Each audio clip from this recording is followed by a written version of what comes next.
Assalamu alaikum. Welcome to Bidayah Screencast. Today's lesson is lesson number 14, which discusses Waw and Ya Mamduda, which is a Waw and Ya which comes after either a Dhamma or Kasra.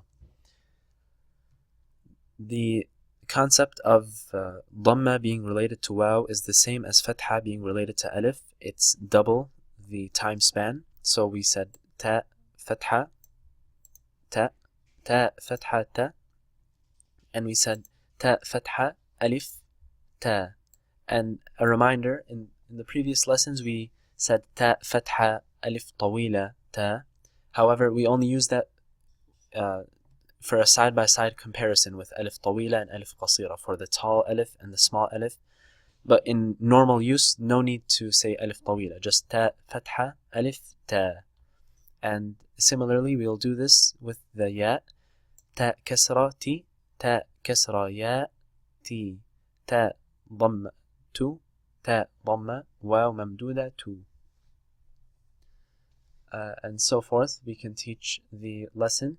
And something to note is that each line introduces a new concept, or not a new concept, but rather reviews the old concepts of the book and integrates them with the new lesson. For example, the first line is the simplest words, but once we reach, for example, the fifth line, not only are we practicing reading waw and reading ya at the end of the word, we're also reviewing the sukoon on the hamza, we're reviewing the shadda, we're reviewing the tanween.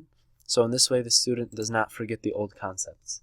Something to take note of is the ya at the end of ruhi can be confused for alif maqsura.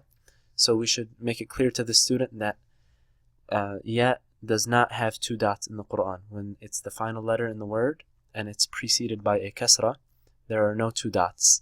This is very important that the students realize the ya is not an alif maqsura because there's no small alif on top. As usual, please consult the instructor's manual and the online resources, as well as Bidayah flashcards. The flashcards are especially useful for this lesson, especially when explaining with the hand motions. The student can read the flashcard and use his or her other hand to represent the letter or the vowel that he or she is practicing. So let's take, for example, tu.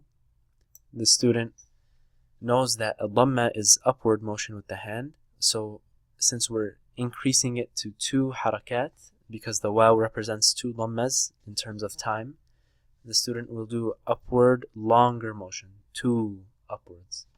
Jazakumullah khair. Please refer to Bidayah website for our audio recordings.